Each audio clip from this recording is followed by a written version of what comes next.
అందరికీ మరణాత మహిమస్వరం కార్యక్రమంను వీక్షిస్తున్న దేవుని పిల్లలైన మీ అందరికీ ప్రభు నామములో శుభములు కలుగును గాక. ప్రతిరోజు ఇదే సమయమునకు ఈ కార్యక్రమమును వీక్షించి దైవాశీర్వాదములు పొందండి. ఇప్పుడు పాస్టర్ సామ్యూల్ సుందర్ రెడ్డి గారు దేవుని వాక్య వర్తమానమును అందిస్తారు. శ్రద్ధగా ఆలకించండి. మందిరం 10 గంటలకైతే 11 గంటలకు వస్తూ ఉంటారు. నిర్లక్ష్యం వచ్చేస్తూ ఉంటుంది. గమనించండి, సీనియారిటీ పెరిగే కొలది సిన్సియారిటీ పెరగాలి. కానీ ఏం జరుగుతుందంటే సీనియారిటీ పెరిగే కొలది సిన్సియారిటీ తగ్గిపోతుంది. మాకు అన్నీ తెలుసు, మాకు అంతా వచ్చు. ఏమొచ్చు దేవుని మహిమ కలుగును గాక. గమనించాలి, నేర్చుకోవాలన్నీ కూడా, తెలుసుకోవాలన్నీ కూడా. ఏ సమయంలో దేవుడు దైవజనం ద్వారా ఏ మాటలు మాట్లాడతారో ఎవరికీ తెలియదు. జీవాన్ని ఇచ్చేటటువంటి దేవుడు జీవాధిపతి ఆయనే కనుక జీవాన్ని కలిగించే మాటలు దైవజనం ద్వారా మాట్లాడేటటువంటి సమయంలో మనము ఆ మాటలను గ్రహించుకోవాలి అంటే ముందుగానే మనం మందిరానికి వెళ్ళాలి. మందిరములో సమయము కన్నా ముందుగానే మనం ఉండాలి, ముందుగానే కూడుకోవాలి, వేచి ఉండాలి ఆయన మాట కొరకు, నిలిచి ఉండాలి ఆయన మాట కొరకు. అయ్యా మాతో మీరు మాట్లాడండి ప్రభువా అని మనము మనసులో ప్రార్థన చేసుకుంటూ ఉండాలి. ఖచ్చితముగా హృదయ రహస్యములు ఎరిగిన వాడు ఆయన గనుక నీకు ఏ సమయంలో ఏ మాట కావాలో, ఏ మాట ద్వారా నీవు ఓదార్పు నొందుకుంటావో, ఏ మాట ద్వారా నీవు సిద్ధపడతావో, ఏ మాట ద్వారా నీ కార్యాలు సఫలమవుతాయో, ఏ మాట ద్వారా నీవు నిలబడతావో ఆ మాటలు ఖచ్చితముగా ఆయన స్వయంగా మాట్లాడతాడు. అలా కాకుండా సమయానికి వెళ్ళకుండా ఆఖరిగా దీవెనకు వెళ్ళేటటువంటి వారు అనేక మంది ఉంటారు. అలాంటి పనులు చేయొద్దు. మందిరం విషయంలో నిర్లక్ష్యం వద్దు. మందిరం అంటే ఆ సమయానికి మనం వెళ్ళిపోవలసిందే. దేవుని ఆరాధనలో మనం ఖచ్చితంగా పాలు పొందుకోవాలి. అంటున్నాను కదా, సీనియారిటీ పెరిగే కొలది సిన్సియారిటీ పెరగాలి. దేవునికి మరింత దగ్గరైపోవాలి. హానోకు అలాగే 300 ఏండ్లు నడిచి నడిచి నడిచి చివరికి దేవుడు అతన్ని కొనిపోయేలా ఆయన మారిపోయాడు. ఎంత గొప్ప ధన్యత ఇది. కారణం ఒకటేనండి, దేవుడి మాట విన్నాడు, నమ్మేశాడు, పూర్తిగా నమ్మాడు. మరి ఈ నమ్మిక మీ దగ్గర ఉందా? ఈ నమ్మిక నీ దగ్గర ఉందా? అడుగుతూ ఉన్నాడు దేవుడు ఈరోజు. పరలోకం ఊరికే రాదు. రావాలి అంటే దేవుని మాట వినాలి, ఆ మాట చొప్పున నడవాలి, ఆయనతో నడుచుకోవాలి. ఆయన విడిచిపెట్టకుండా నేను తీసుకుపోవాలి. హానోకుని తీసుకెళ్ళిపోయాడు కదా, అలా తీసుకెళ్ళిపోవాలి. దేవునికి స్తోత్రం. గమనించండి, హానోకు తరువాత ఇంకొక ఆయన బైబిల్లో దేవునితో నడిచినటువంటి వ్యక్తి మనకు కనబడుతున్నాడు. అతను కూడా అద్భుతమైనటువంటి మరి ప్రణాళిక కలిగినటువంటి వాడుగా మనం చూస్తూ ఉన్నాం. మరి హానోకు 7వ తరం వాడైతే మరి 10వ తరానికి చెందినటువంటి నోవాహు దేవునితో నడిచినటువంటి అనుభవము ఆయనకు కూడా ఉంది. చూద్దాం, అది కూడా మనము చదువుకుందాం.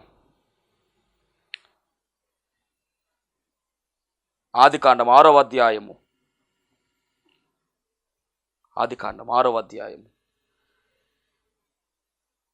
7వ వచనం. అప్పుడు యెహోవా, నేను సృజించిన నరులతో కూడా భూజంతువుల పురుగులను ఆకాశ పక్షాదులను భూమి మీద నుండకుండా తుడిచివేదను. ఏలైనగా నేను వారిని సృష్టించినందుకు సంతాపము నొంది ఉన్నాను. అయితే నోవాహు యెహోవా దృష్టి యందు కృప పొందినవాడాయను. ఎందుకు అంటే కనుక 9వ వచనంలో మనం చూస్తూ ఉన్నాం, నోవాహు దేవునితో నడిచినవాడు. నోవాహు నీతిపరుడును తన తరములో నిందారహితుడై ఉండెను. నోవాహు దేవునితో కూడా నడిచినవాడు. చాలా స్పష్టంగా ఉంది. అక్కడ హానోకు, ఇక్కడ నోవాహు. ఆయన తరం 7వ తరం, ఇతని తరము 10వ తరం. గొప్ప చరిత్ర రాయబడింది. నోవాహు కూడా దేవునితో నడవడానికి గల కారణం ఏమిటి? దేవుడి మాట విని ఆయన నమ్మాడు, అందుకే నడుస్తున్నాడు. చాలా అద్భుతం. హనోకు ఎత్తబడినటువంటి గుంపులో కనబడుతున్నాడు. నోవాహు తప్పించబడి ఓడలోనికి చేర్చబడిన గుంపుకు ఈయన కనబడుతున్నాడు. ఉదాహరణగా భయంకరమైనటువంటి జలప్రళయం, ప్రపంచమంతా కూడా జలప్రళయములో అంతరించబోతూ ఉంది. అంటే నాశనం అయిపోతూ ఉంది, అంతా కూడా స్మాష్ అయిపోతూ ఉంది. అలాంటి సమయంలో ఒకే ఒక కుటుంబము నోవాహు కుటుంబం. సామాన్యమైన విషయమే ఇది. ఒకే ఒక్క కుటుంబము సెలెక్ట్ అయిందండి. దానిలో ముఖ్యముగా నాయకుడు, గృహనాయకుడుగా నోవాహు సెలెక్ట్ అయ్యాడు. కారణం ఏమిటంటే దేవునితో నడిచే అనుభవం ఈయనలో ఉంది. అంటే దేవుని మాట వినే అనుభవం ఈయనలో ఉంది. చూసారా? అందుకనే జలప్రళయములో తప్పించబడినటువంటి చరిత్ర కనబడుతూ ఉంది. ఇతని గురించి మనకు పరిశీలన చేస్తే దేవుడు అంటున్నాడు కదా, నరుల యొక్క చెడుతనము విస్తరించిపోయిందంట. నరులు భూమి మీద విస్తరింపనారంభించిన తరువాత కుమార్తెలు కుమారులు వారికి పుట్టినప్పుడు, ఇక్కడి నుంచి మనం చదువుకుంటా వస్తే రాయబడినటువంటి మాట 6వ వచనంలో, తాను భూమి మీద నరులను చేసినందుకు యెహోవా సంతాపము నొంది తన హృదయములో నొచ్చుకొనెను. అప్పుడు యెహోవా, నేను సృజించిన నరులను, నరులతో కూడా జంతువులను, పురుగులను, ఆకాశ పక్షాదులను భూమి మీద నుండకుండా తుడిచివేయుదును. ఏలయనగా నేను వారిని సృష్టించినందుకు సంతాపము నొంది ఉన్నానెను. మొత్తానికి తీసేస్తానని ఆలోచన కలిగింది దేవునికి. ఎందుకంటే పాపము బహుగా విస్తరించిపోయింది. కాబట్టి పట్టినటువంటి ఈ యొక్క పాపముతో ఉన్నటువంటి వీరిని అందరిని నిర్మూలము చేసేస్తాను అని చెబుతూ ఉన్న సమయములో నోవాహు కనపడ్డాడు దేవునికి నీతిమంతుడుగా. యెహోవా దృష్టి యందు కృప పొందిన వాడుగా ఆయన కనబడుతున్నాడు. అందుకని నోవాహుతో అంటున్నటువంటి మాట మనం చూస్తే 7వ అధ్యాయం 1వ వచనం, యెహోవా, ఈ తరము వారిలో నీవే నా ఎదుట నీతిమంతుడవై ఉండుట చూచితిని గనుక నీవును నీ ఇంటి వారును ఓడలోనికి ప్రవేశించండి అని చెప్పేసి అక్కడ దేవుడు చెప్పడం. ఇంకొక మాట ఏమిటంటే, ప్రణాళికను బయలుపరిచాడు దేవుడు. ఎవరికి అంటే నోవాహుకు. 6వ అధ్యాయం 13వ వచనం, దేవుడు నోవాహుతో, సమస్త శరీరుల మూలముగా భూమి బలాత్కారముతో నిండి ఉన్నది గనుక నా సన్నిధిని వారి అంతము వచ్చి ఉన్నది. రీజన్ కూడా చెబుతూ ఉన్నాడు. ఏది కూడా చెప్పకుండా చేయడండి, అన్నీ కూడా చెప్పే చేస్తాడు దేవుడు. ప్రణాళిక ముందుగానే బయలుపరిచేస్తున్నాడు. అంతం వస్తూ ఉంది. ఎందుకంటే వారి పాపము పెట్టికిపోయింది, పాపం ఎక్కువైపోయింది, పెరిగిపోయింది. కాబట్టి సమస్తమును కూడా తుడిచేద్దాం అనుకుంటున్నాను. అంతము వచ్చి ఉన్నది. ఇదిగో వారిని భూమితో కూడా నాశనము చేయుదును. కానీ గమనించు, చితిసారగుమ్రానుతో నీ కొరకు ఓడను చేసుకొనుము. నీ కొరకు. ఆ నీ కొరకులోనే అతని భార్య ఉంది, అతని కుమారులు ఉన్నారు, కోడళ్ళు కూడా ఉన్నారు. 8 మంది మొత్తం నోవాహుతో కలిపి 8 మంది ఉన్నారు. ఆ నీ కొరకు అనే మాటలో, నీ కొరకు ఓడ చేసుకొనుము. ఆ ఓడ ఎలా చేయాలి, అరలు పెట్టడము, ఆ ఓడ లోపల ఎలా ఉండాలి, కీలు ఎలా పోయాలి, ఇవన్నీ చెప్పుకుంటా వచ్చేసాడండి. వచ్చి 18వ వచనం, అయితే నీతో నా నిబంధన స్థిరపరచుదును, నీవును నీతో కూడా నీ కుమారులు, నీ భార్యయు, నీ కోడండును ఆ ఓడలో ప్రవేశింపవలెను. ఇక్కడ చాలా జాగ్రత్తగా ఇంకొక విషయాన్ని మీకు బయలుపరుస్తూ ఉన్నాను. జాగ్రత్తగా వినండి. దేవుని యొక్క ఆత్మ సహాయంతో ఆదాము తన భార్య మాట వినిన కారణంగా తప్పుదము జరిగింది. అవ్వమ్మ సర్పము యొక్క మాట అనగా సాతాను యొక్క మాట వినడం వల్ల పాపం వచ్చింది. చైన్ అలాగా వెళ్ళింది. ఇక్కడ గమనించండి, నోవాహు ఓడలోనికి వెళ్ళడానికి లేదా నోవాహు రక్షింపబడడానికి కారణం ఏంటంటే దేవుని మాట విన్నాడు. గమనించండి, నోవాహు మాట తన భార్య విన్నది, నోవాహు మాట తన కుమారులు విన్నారు, నోవాహు మాట తన కోడండ్రులు విన్నారు. అందుకనే వీరందరూ కూడా ఓడలోనికి వచ్చారు. అక్కడ ఆదాము తన భార్య అయిన అవ్వ మాట విన్నాడు. అవ్వమ్మ సాతాను యొక్క మాట వింది కాబట్టి తోటలో నుంచి నెట్టివేయబడ్డారు. ఇక్కడ వీళ్ళు నెట్టివేయబడ్డారు, వీళ్ళు చేర్చబడ్డారు. మధ్యలో ఉన్న హానోకు కూడా ఎత్తబడ్డాడు. వీళ్ళ పతనానికి, వీళ్ళ పాపానికి గల కారణము, నెట్టివేయడానికి గల కారణము, కోల్పోవడానికి గల కారణం ఏంటంటే మాట వినకపోవడము. మీరు ఎంత చరిత్ర బైబిల్ గ్రంథంలో ఎంత చూసినా కానీ భక్తుల జీవితాలలో వారు మేలులు పొందుకోకుండా వాళ్ళు పాపంలోనికి వెళ్ళిపోయారంటే కారణం ఒకటే, దేవుని మాట నిర్లక్ష్యం చేయడమే. బైబిల్ గ్రంథం అంతా మీరు పరిశీలన చేస్తే దేవుడి మాట వినాలి, ఆయన మీతో చెప్పునది చేయుడి. ఫైనల్గా ఇది తేల్చేయచ్చు. మనం చేస్తే దీవెన, చేయకపోతే శాపం. హనోక్, నోవాహు దేవుని మాట విన్నాడు. నోవాహు మాట భార్య విన్నది, వారి మాట బిడ్డలు విన్నారు, వారి మాట కోడళ్ళు విన్నారు. అందుకని వీళ్ళందరూ సురక్షితంగా వచ్చారు. అంటే మూల పురుషుడిగా ఉన్నటువంటి హానోకు మూలముగా ఉన్న హానోకు, నాయకుడిగా ఉన్న హెడ్ ఆఫ్ ది ఫ్యామిలీ ఎవరు అంటే నోవాహు. దేవుడి మాట విన్నాడు, అందుకని ఆశీర్వాదం. రక్షణ వాడలోకి వచ్చారని వీళ్ళందరూ కూడా రాయబడి మాటదే. అయితే నీతో నా నిబంధన స్థిరపరచుదును, నీవును నీతో కూడా నీ కుమారులు నీ భార్యయు నీ కోరండ్రును ఆ వాడలో ప్రవేశింపవలెను, మరియు నీతో కూడా వాటిని బ్రతికించి ఎంచుకొనుటకు సమస్త జీవులలో మరి జత జత చొప్పున కొన్ని జంతువులు, కొన్ని జీవులు, ప్రాకి పురుగులు ఇవి కూడా వాడలోకి రావాలి. మొదలుపెట్టి వాడ అన్నాడు. దాదాపుగా 100 సంవత్సరాలు పట్టింది వాడ చేయడానికి. ఆ వాడ చేసే సమయంలో నోవాహు మాట తన భార్య విన్నది, బిడ్డలు విన్నారు, సురక్షితంగా ఉన్నారు. ఒకవేళ ఇంకా ఎవరైనా వింటారేమో అని నోవాహు చెబుతా ఉంటే అందరూ కూడా నోవాహు మాట వినకుండా ముందుకు వెళ్ళారండి. అంటే నోవాహు మాట విన్నారు అంటే దేవుడి మాట విన్నట్టే, నోవాహు మాట వినలేదంటే దేవుని మాట విన్నట్టే, వినకుండా ఉన్నట్టే, అంటే సాతాను మాట విన్నట్టే. కాబట్టి నోవాహు ఊరి మధ్యలో వాడ చేస్తూ ఉంటే వారందరూ కూడా నోవాహుని ఎన్నో మాటలు అన్నారు, అయినప్పుడు పట్టించుకోలా. ఎందుకంటే దేవుడి మాటే ప్రధానము. దేవుడి మాట మనము వినాలి. వినే సమయంలో సాతాను ఎన్నో రకాలుగా వ్యక్తుల ద్వారా మనలను హింస పెడుతుంది, వ్యక్తుల ద్వారా మనల్ని గాయపరుస్తూ ఉంది. అయినప్పటికీ మనకు దేవుని మాటే ఇంపార్టెంట్, దేవుని వాక్యమే మనం ఇంపార్టెంట్. దేవుని వాక్యానుసారంగా మనం నడుచుకోవాలి. లోకానుసారంగా మనం నడుచుకుంటే పరలోక రాజ్యంలోకి మనం వెళ్ళలేము. ఈ మాట గమనించాలి. ఇక్కడ నా దేవుడు నాకు చెప్పాడు, వాడ చేయమన్నాడు, చేస్తున్నాను అంతే ఇక అని మొత్తానికి పని పూనుకున్నాడండి. పని పూనుకుని 22వ వచనం 6:22లో చూస్తే, నోవాహు అట్లు చేసెను, దేవుడు అతనికి ఆజ్ఞాపించిన ప్రకారము యావత్తూ చేసెను. ఓడ నిర్మించేశాడు, ఎంత కొలతలు పెట్టాలి, ఏం చేయాలో అన్నీ చేశాడు. అంత మాత్రమే కాదు, ఈ ఓడ ఎందుకు కడుతున్నాడో కూడా అందరికీ చెప్పాడు. ఆయన అడిగిన వారందరికీ కూడా చెప్తానే వెళ్ళాడు. ఆ సమయంలో అన్న ఎవరైనా మారతారేమో అంటే ఎవరూ మారలేదు. సువార్త ప్రకటించాడు, సువార్త ప్రకటించేవాడుగా ఈ నోవాహు కనబడుతూ ఉన్నాడు. కానీ ఎవరు మాట విన. అక్కడ ప్రవచించే వరాన్ని పొందుకున్నవాడుగా హనోకు ఉంటే, ఇక్కడ సువార్త ప్రకటించేవాడుగా రక్షణ సువార్త ఇది. ఓడలోనికి వెళితే మనం బ్రతుకుతాము, లేకపోతే చస్తాము, జల ప్రళయములు అందరూ వెళ్ళిపోతారు అని ఒక అద్భుతమైన సువార్త ప్రకటిస్తున్నాడు నోవాహు. గమనించండి, క్రీస్తు అనేటువంటి రక్షణ ఓడలోనికి నోవాహు కుటుంబం చేర్చబడింది.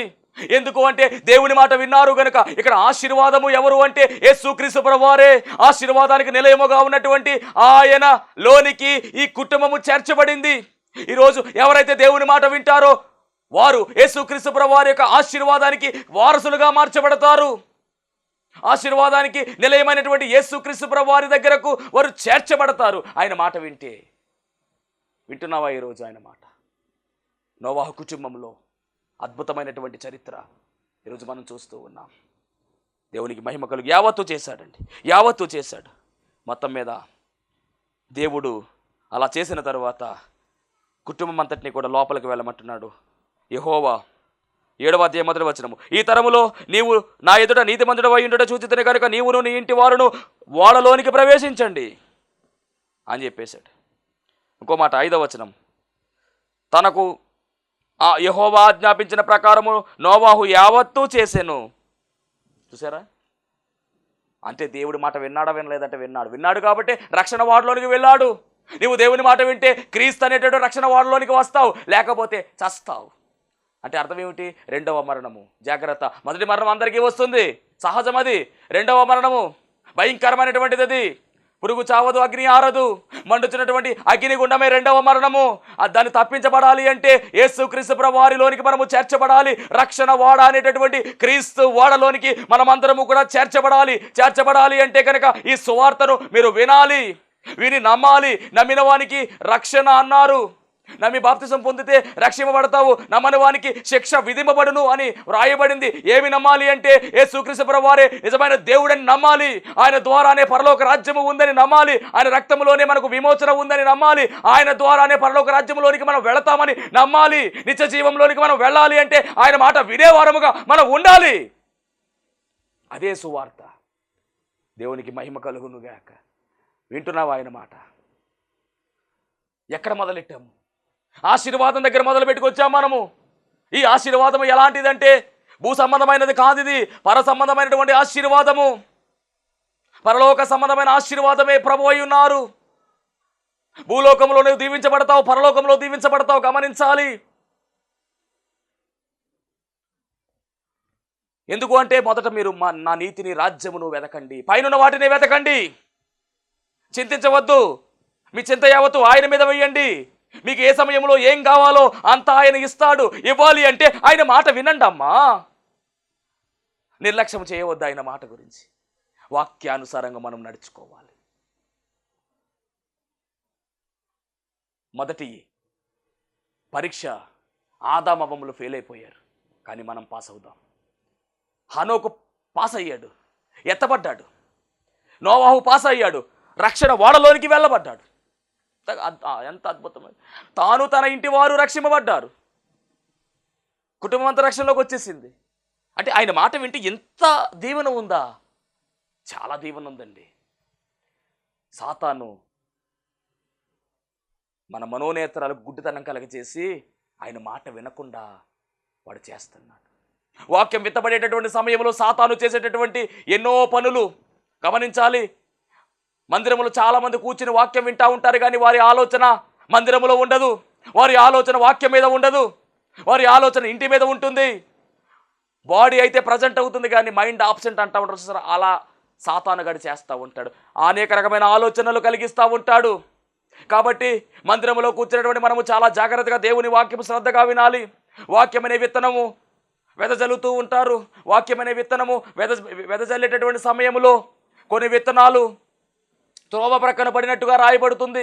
కొన్ని విత్తనాలు రాతి నేల మీద పడినట్టుగా రాయబడింది. కొన్ని విత్తనాలు ముళ్ళ పొదలలో పడినట్టుగా రాయబడింది. కొన్ని విత్తనాలు మంచి నేల మీద పడినట్టుగా రాయబడింది. 4 సందర్భాలు అక్కడ పరిచయం చేస్తారు. మత్తయి సువార్తలో, మార్కు సువార్తలో మనం చూసినట్లయితే యేసు ప్రభువు వారు ఒక ఉపమానం చెప్తూ ఉన్నారు. వాక్యం అనే విత్తనము వెదజల్లుతూ ఉన్నప్పుడు ఆ విత్తనము ఎక్కడ పడాలి అంటే త్రోవ ప్రక్కన పడే విత్తనంగా ఉండకూడదు, రాతి నేల మీద పడే విత్తనంగా ఉండకూడదు, ముండ్ల తుప్పల్లో పడే విత్తనంగా ఉండకూడదు. ఆ విత్తనము ఎక్కడ పడాలి అంటే మంచి నేల అనేటటువంటి నీ హృదయంలో విత్తబడాలి. మంచి నేల అనేటటువంటి నీ హృదయంలో నాటబడాలి. అలా నాటబడితే ఖచ్చితంగా నీవు ఫలిస్తావు. అలా నాటబడితే ఖచ్చితంగా జీవితంలో ఫలభరితమైనటువంటి దీవెనలు కలుగుతాయి. అలా వాడబడితే ఖచ్చితంగా నీ జీవితం అంతా కూడా ఫలభరితమైపోతుంది.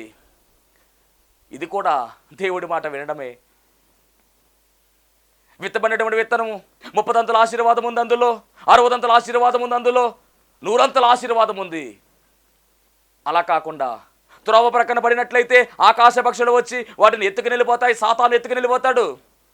రాతి నేల మీద పడినట్లయితే కనుక మన్ను ఉంటుంది, కానీ వేరు లోపలికి వెళ్ళే సమయానికి కింద గట్టిగా ఉండడం వల్ల, రాతి ఉండడం వల్ల వేరు లోపలికి వెళ్ళదు. పైనుంచి సూర్యరశ్మి తగిలి ఆ వచ్చినటువంటి మొక్క ఎండిపో చచ్చిపోతుంది, జీవము కోల్పోతుంది. మూడవదిగా ముండ్ల తుప్పల్లో పడినట్లయితే కనుక చక్కగా వస్తుంది, మొక్క వస్తుంది, పైకి వెళుతుంది. ఈలోపు ముళ్ళ పొదలు, గచ్చ పొదలు ఏం చేస్తాయంటే ఆ యొక్క చెట్టును అణచివేస్తాయి, ఫలింపు లేకుండా చేస్తాయి, తగ్గింపుగా అణచివేసేస్తూ ఉంటాయి. కానీ మంచి నేల మీద పడినటువంటి విత్తనం ఎలా ఉంటుందంటే కనుక దానికి అడ్డులుండవు, అవతలుండవు. దేవుడే దాన్ని పోషిస్తాడు, చక్కగా దానికి ఎదుగుదలిస్తాడు, ఫలింపులోకి తీసుకొచ్చేస్తాడు. కాబట్టి వాక్యం అనేటటువంటి ఆ విత్తనము నీ హృదయంలో పడాలి అంటే నువ్వు దేవుని మాటలు చాలా శ్రద్ధగా ఆలకించాలి. నిర్లక్ష్య ధోరణం పని చేయదు. మందిరంలో వాక్యం వినే సమయంలో ఫోన్లు పక్కన పెట్టాలి, బైబిల్ చేత పట్టుకోవాలి. శ్రద్ధ కలిగి ఈ మాట నా కోసమే, ప్రభువా నువ్వు నాతో మాట్లాడు స్వామి అని ప్రార్థన చేసుకుంటూ ఒక భయముతో, ఒక భక్తితో, వినయముతో దేవుని వాక్యము వినాలి, శ్రద్ధ కలిగి వినాలి. అలా వింటే హనోకును దీవించిన దేవుడే, నోవాహును దీవించిన దేవుడే నిన్ను నన్ను కూడా దీవిస్తాడు. దేవునికి మహిమ కలుగునుగాక. ఇలా భక్తుల జీవితాలు ఎందరి జీవితాలు ఉన్నాయి. దేవుని మాట విని ముందుకు కొనసాగినటువంటి వారి జీవితాలు. వినకుండా మనం ఉంటున్నామేమో జాగ్రత్త. ఆయన మాట వింటే ఆశీర్వాదం అని చాలా స్పష్టముగా దేవుని వాక్యములో మనం చూస్తున్నాం. అంత మాత్రమే కాదండి, అబ్రహాము గారి గురించి కూడా మనం ఒకసారి చూసినట్లయితే ఆయన జీవితంలో కూడా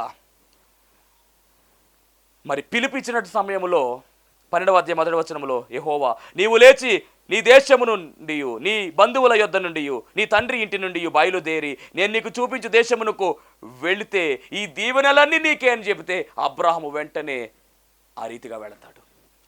3 పనులు చెప్పాడు అక్కడ దేవుడు. నీవు లేచి నీ దేశము నుండి, నీ బంధువుల యొద్ద నుండి, నీ తండ్రి ఇంటి నుండి బయలుదేరాలి. నేను చూపించే దేశానికి వెళ్ళాలి అంటే బయలుదేరాడండి. బయలుదేరాడు. 7 రకాల ఆశీర్వాదాలు. అబ్రహాము ఆశీర్వదించబడడం మాత్రమే కాదు, ఆశీర్వాదానికి వారసుడిగా పిలువబడ్డాడు. అది అబ్రహాము యొక్క చరిత్ర. చాలా అద్భుతముగా ఆయన ముందుకు వెళ్ళిపోయాడు. దేవుని యొక్క ఆశీర్వాదాలు ఆయన అందుకున్నాడు. ఎంత గొప్ప దీవెనది, ఎంత గొప్ప ఆశీర్వాదం అది. దేవుడి మాట వినేవాడిగా అబ్రహాం మనకు కనబడుతూ ఉన్నాడు. ఈరోజు మరి నీవెలా ఉన్నావు? దేవుడి మాట వింటున్నావా? ఎందరో భక్తుల జీవితాలు మనకు కనబడుతూ ఉన్నాయి. అబ్రహాం ఏమైనా తక్కువగా ఉన్నాడా అంటే మనం పదే పదే మాట్లాడుకుంటాం. అబ్రహాము దేవునికి స్నేహితుడిగా పిలువబడ్డాడు. అబ్రహాం విశ్వాసులకు తండ్రిగా పిలువబడ్డాడు. అబ్రహాము ఒక అద్భుతమైనటువంటి జనాంగానికి నాయకుడిగా పిలువబడ్డాడు. అబ్రహాము ఒక జనాంగానికి మూల పురుషుడిగా పిలువబడ్డాడు. దేవుని మాట వినడంలో అబ్రహాము ఎంతో గొప్పవాడుగా కనబడుతూ ఉన్నాడు. నీ ఒక్కగానొక కుమారుడిని నాకు బలిగా ఇచ్చే అబ్రహాం అని పిలిస్తే చిత్తం ప్రభువా అని ముందుకు వెళ్ళిపోయాడు.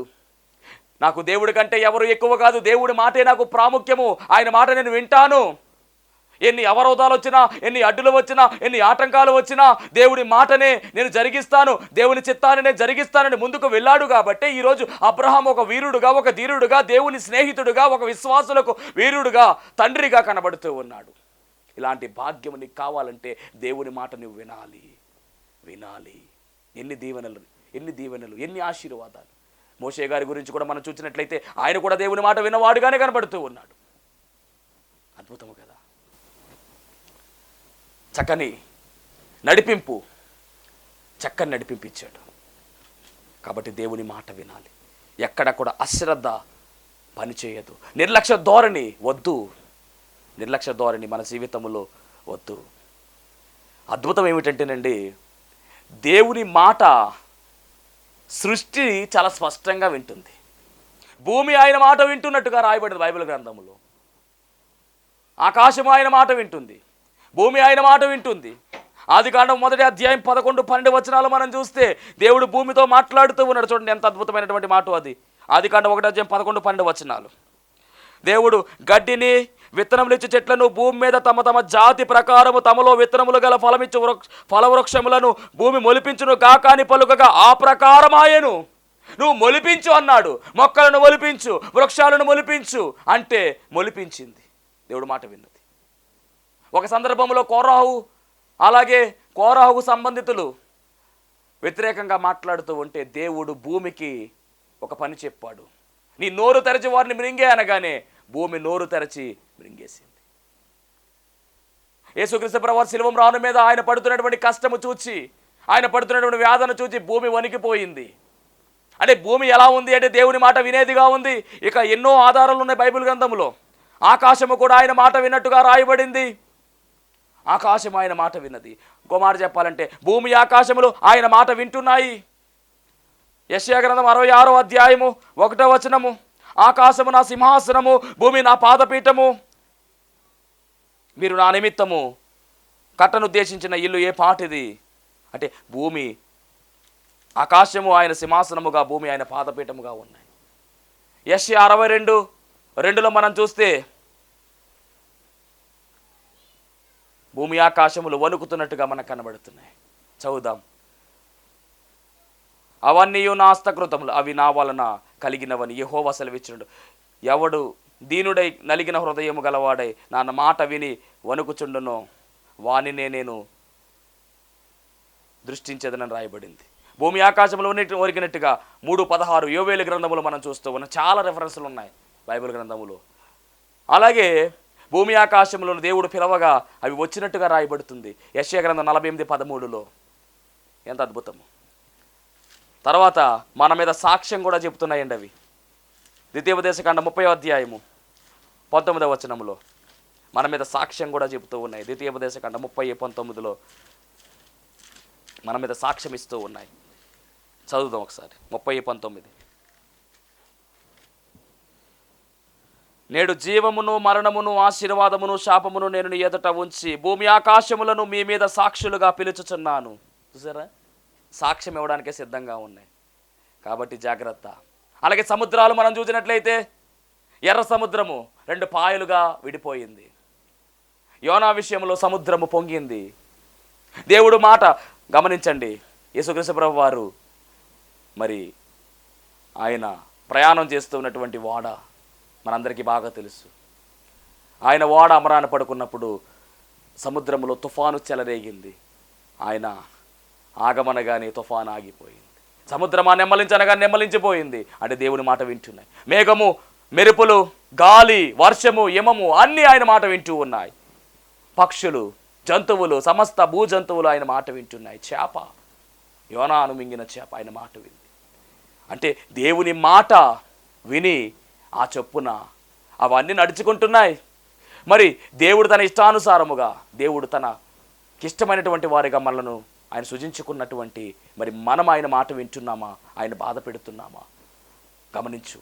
వాక్యం వింటున్న దేవుని బిడ్డలారా, ఆయన మాట వింటే ఎంత ఆశీర్వాదం ఉంది. నువ్వు పరలోకము కోల్పోతున్నావు అంటే, పరలోక భాగ్యము నీకు కావాలి అంటే ఖచ్చితముగా ఆయన మాట వినాలి. కోల్పోవాలి అంటే కనుక ఆయన మాట నిర్లక్ష్యం చేసేటటువంటి వారముగా మనం ఉన్నట్లే. కాబట్టి ఆయన మాట విని మనమందరము కూడా పరలోక రాజ్యములోనికి వారసులుగా మార్చబడే ధన్యతలోనికి చేరువయ్యే ధన్యత దేవుడు మనందరికీ అనుగ్రహించునుగాక. ఆమేన్. మహోన్నతునికి వందనాలు, స్తోత్రాలు ప్రభువా. ఈ ప్రాముఖ్యమైన సమయంలో నీ మాట వింటే కలిగేటటువంటి దీవెనలు, నీ మాట వింటే వచ్చేటటువంటి ఆశీర్వాదం, నీ మాట వింటే ఏం జరుగుతుందో, వినకపోతే ఏం జరుగుతుందో భక్తుల జీవితాల ద్వారా మీరు మాతో మాట్లాడి ఉన్నారు. దేవా నీకు వందనాలు నాయన. ఇదిగో నీ మాట విని నీ వాక్యానుసారముగా, నీ చిత్తానుసారముగా ఎగిరి మేఘమెక్కగల ధన్యత మా అందరికీ దయచేయమని వాక్యమైన యేసుక్రీస్తు వారి నామములో అడిగి వేడుకొనుచున్నాను పరమ తండ్రి.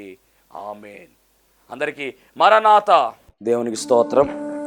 అందరికీ వందన మరణాత తెలియజేస్తున్నాను. మరణాత మహిమస్వరం అనే ఆధ్యాత్మిక కార్యక్రమాన్ని వీక్షిస్తున్న మీ అందరికీ కూడా మరొక పర్యాయము ప్రభు పేర వందన మరణాత తెలియజేస్తూ ఉన్నాను. మరి ఈ కార్యక్రమము ఎంతో ఆశీర్వాదంగా ఉందని, ఈ కార్యక్రమం ద్వారా ఎన్నో మేళ్లు పొందుకున్నామని మరి మీరు అందరూ కూడా ఫోన్ కాల్ చేస్తూ ఉన్నారు. చాలా సంతోషము. ఎన్నో అద్భుత ఆశ్చర్యకార్యాలు దేవాదేవుడు ఈ కార్యక్రమం ద్వారా జరిగిస్తూ ఉన్నారు. దేవుని నామమునికి మహిమ కలుగునుగాక. మరి మీరు చూస్తున్నటువంటి ఈ యొక్క షెడ్ గురించి గతంలో మీకు చెప్పడం జరిగింది. యజమానుడు మరి దీన్ని బేరం పెట్టారని చెప్పేసి, దీన్ని తీసుకుంటే ఇక్కడ ఆరాధన జరుగుతుంది, లేకపోతే మనం బయటికి వెళ్ళాలనేటువంటి పరిస్థితిని మీకు చెప్పినందుకు చాలామంది మరి సహకరించారు. కొంతమంది మరి అమౌంట్ పంపించడం జరిగింది, అలాగే ప్రార్థన చేయడం జరిగింది. దేవుని మహాకృపను బట్టి పంపించినటువంటి కొంత అమౌంట్ మరి యజమానుడికి కట్టడం జరిగింది. ఇంకా చాలా అమౌంట్ మనము వారికి ఇవ్వాల్సి ఉంది. కనుక మరి ఈ కార్యక్రమాన్ని వీక్షిస్తున్నటువంటి మీకు ఎవరికైనా కనుక ప్రేరేపణ కలిగినట్లయితే కనుక మరి మీ వంతు సహకారాన్ని అందించండి. ఈ దేన సేవకునికి మీ యొక్క సహకారం అందించి ఈ సేవను మరి ముందుకు వెళ్ళేలాగా సహకరించవలసిందిగా ప్రభు పేరు తెలియజేస్తూ ఉన్నాను. మీకు ఎవరికైనా కనుక మరి ప్రేరేపణ కలిగినట్లయితే కనుక స్క్రీన్ మీద కనపడుతున్నటువంటి ఆ నెంబర్కి ఫోన్పే చేయండి, లేదా ఫోన్ చేసినట్లయితే కనుక నేనే స్వయంగా మాట్లాడతాను. మీ సహకారాన్ని అందించండి. ప్రభు పనిలో మీరు కూడా పాలి భాగస్తులు కావాల్సిందిగా ప్రభు పేరు తెలియజేస్తున్నాను. అందరికీ మరణాత.